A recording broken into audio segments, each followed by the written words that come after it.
First, we will contribute actively to the stewardship of the global commons.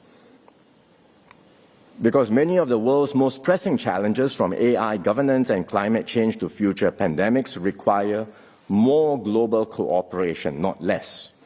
And when we say we support international law and multilateralism, we are not just hoping for the best. We are actively working to make things happen.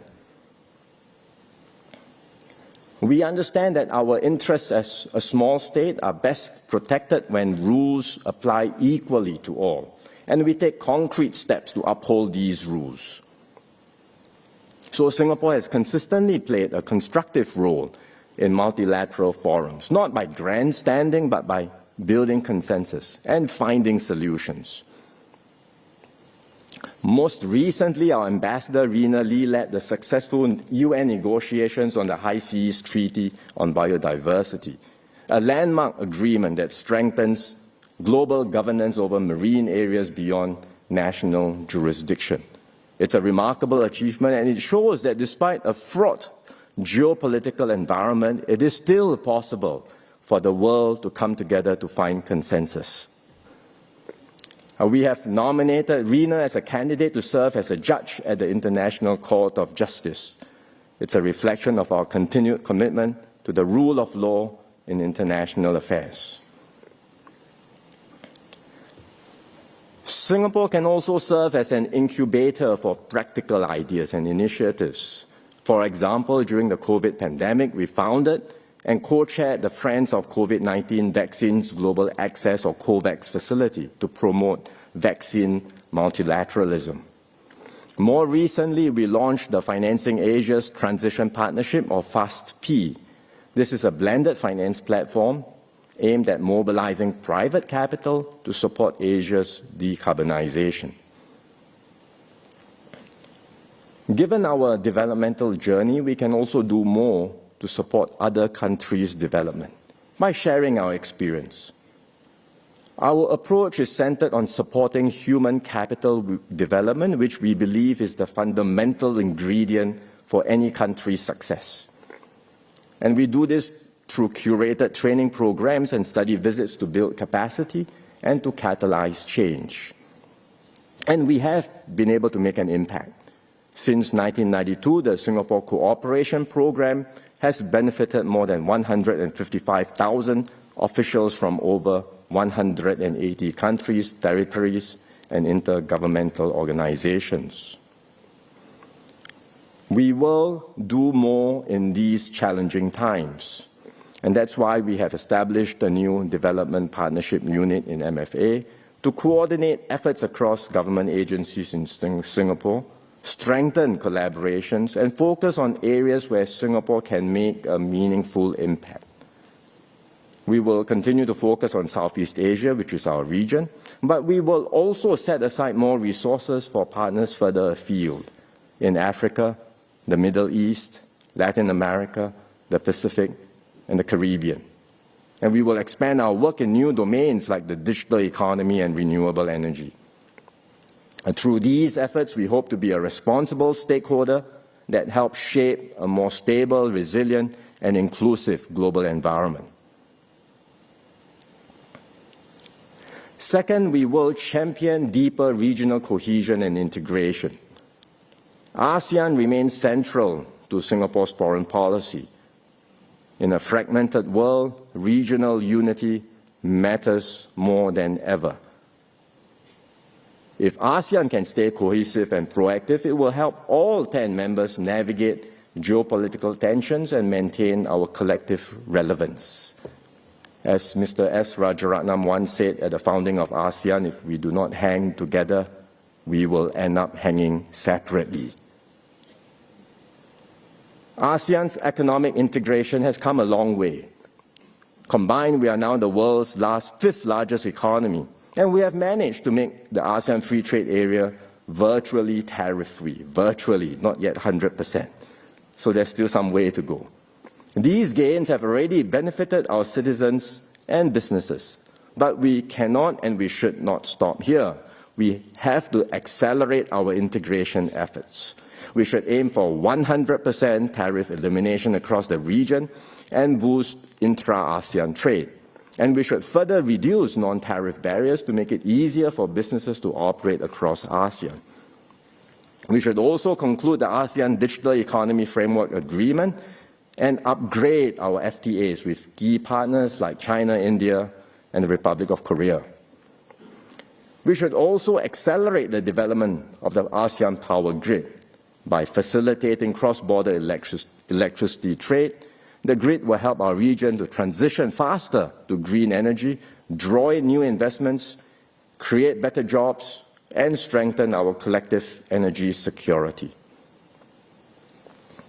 Beyond our immediate neighborhood, ASEAN has over the decades built an open and inclusive regional architecture.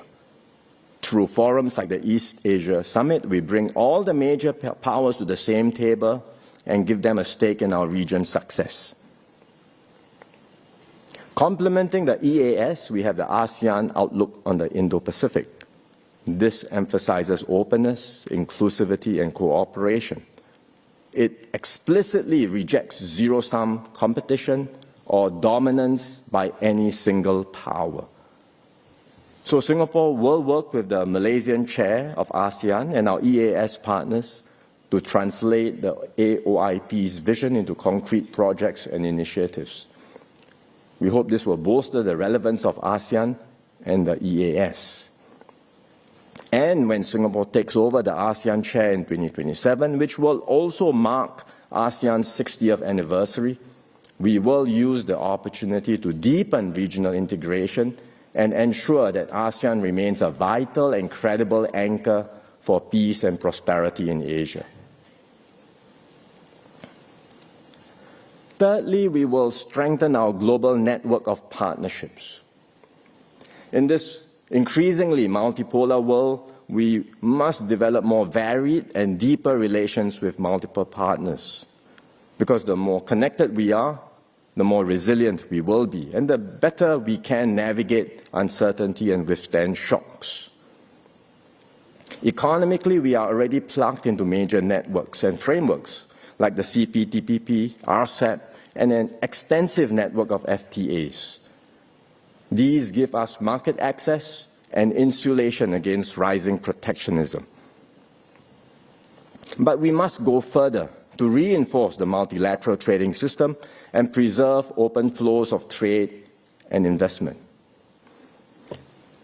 Over the past week, I've spoken with counterparts from Malaysia, Japan, New Zealand, the UK, and the EU. We represent different countries across different regions, but we all agreed on one thing. The world needs more cooperation, not less. And we must not retreat into protectionism or isolationism. One idea we are pursuing is greater collaboration between the CPTPP and the EU. The UK is already in the CPTPP, and there are several economies keen to join as members. The CPTPP and the EU combined represent around 30% of the world's GDP. A formal partnership between the two entities can facilitate trade and investment flows and help to uphold the key principles of the rules-based trading system. Another idea is to strengthen the ASEAN-EU strategic partnership. The EU has been a dialogue partner since 1977. It already has FTAs with Singapore and Vietnam and is pursuing trade arrangements with other ASEAN countries. So deeper collaboration between our regions on concrete projects can help us make progress towards the eventual goal of an ASEAN-EU FTA and unlock the potential of our combined market of over 1 billion people. Beyond economic partnerships, we are deepening and expanding strategic partnerships with like-minded countries, including Australia, New Zealand, India, France, Germany, Republic of Korea, Saudi Arabia, the UK, and Vietnam. We are reaching out to new frontiers in the Middle East, Africa, and Latin America. In the Middle East, the Gulf countries are growing rapidly and positioning themselves as key geopolitical players in their own right. We have a comprehensive partnership with the UAE, and we just upgraded our relations with Saudi Arabia to a strategic partnership. We have also institutionalized dialogues with Qatar and Oman. So we will do more, not just with the Gulf countries, but also other Middle Eastern partners. And we will step up efforts to develop closer ties with Africa and Latin America. These regions are brimming with potential, but we have not fully engaged them due to distance or unfamiliarity. We now only have 2 diplomatic missions serving the entire continent of Africa, in Cairo and Pretoria, and only 1 in Latin America. This is insufficient. We will open new diplomatic missions in Africa and Latin America over the next few years.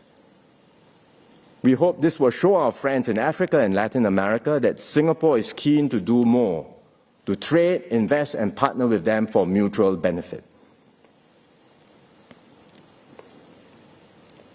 These are the steps that we will take to navigate this increasingly fragmented and turbulent world. Like in 1965, we once again find ourselves in uncharted waters. We are still a small country with no natural resources, but we are no longer the Singapore of 6 decades ago. We have built deeper capabilities and become stronger and more resilient. We've found innovative ways to overcome our lack of critical resources, be it water, land, or energy. We've carefully built up our financial reserves, providing us with a vital cushion in times of crisis. And we've built up a strong and effective SAF and home team. Because from the outset, we recognize the importance of defense and homeland security. And unlike some places which scaled back conscription or cut back on defense spending, we consistently invested in these areas over the years and strengthened our institution of national service. Singaporeans know that if we are ever threatened, no one will come to our rescue. No one else will safeguard Singapore's interests or secure our future for us. We can only depend on ourselves. No doubt, Singaporeans today are also more well-traveled, more well-informed about the world. Many don't just want to know how Singapore will be affected by developments elsewhere. They also want to know how we are responding and why. Naturally, there will be differences in views and even strongly held opinions of how we should position ourselves internationally on global issues. In fact, it's a sign of a healthy and mature citizenship to have a diversity in views and opinions. But we must never let our diversity become a source of division. And in an increasingly fractious and polarized world, we must hold fast to what binds us together: a sense of mutual respect, shared purpose, and the conviction that what unites us is far stronger than anything that can divide us. Ultimately, Singapore's survival and success in this uncertain world will not rest only on the actions of its leaders or the efforts of our diplomats abroad, capable as they are, and we do have very capable diplomats. In the end, it depends on all of us as Singaporeans, our belief in our nation, and our shared sense of responsibility to protect our home and our fellow citizens. Singapore may be an island, but we cannot have an island mentality. We have to look out for one another. We have to strengthen our bonds of fellowship within our society and with others beyond our shores. This applies not just to us individually, but as a nation too. Even if other countries turn inward, we have to remain open to ideas, open to partnerships, and open to opportunity. We have no choice, because that has always been Singapore's way, not to retreat, but to reach out, not to build barriers, but to build bridges. For centuries, Singapore has served as a safe harbor and a natural meeting point for cultures, commerce, and exchange, be it as the maritime town of Temasek, or as a free trading entrepôt in the British Empire, or as today's sovereign global city-state. Before the advent of the steam engine, ships traversing the region were at the mercy of the monsoon winds, which brought rough seas, unpredictable weather, and unfavorable winds. Ships would often have to find safe harbor and wait for the winds to clear or to turn favorable before carrying on their journey. The monsoon patterns of maritime travel meant sailors, traders, and immigrants from China, India, and the Malay archipelago and the Middle East would then come to Singapore as a meeting point, as a hub, to meet, trade, and settle. Today, the monsoon winds are blowing again, but we do not need to cower, and we certainly will not capitulate. We cannot control the global currents, but we can chart our own course with courage, foresight, and skill. So Singapore will continue to be a safe harbor, a global emporium, and a trusted hub for all sides to engage. In so doing, we will ensure that our people can earn a good living and generate products, ideas, and contributions that bring value to ourselves and also to the world. So let us not fear, let us stay united and weather the storms ahead as one people. Let us continue to turn our vulnerabilities into strength, and let us stay true to the spirit that built this nation and ensure this little red dot continues to shine brightly as a beacon of hope, stability, and purpose on the world stage. Thank you very much.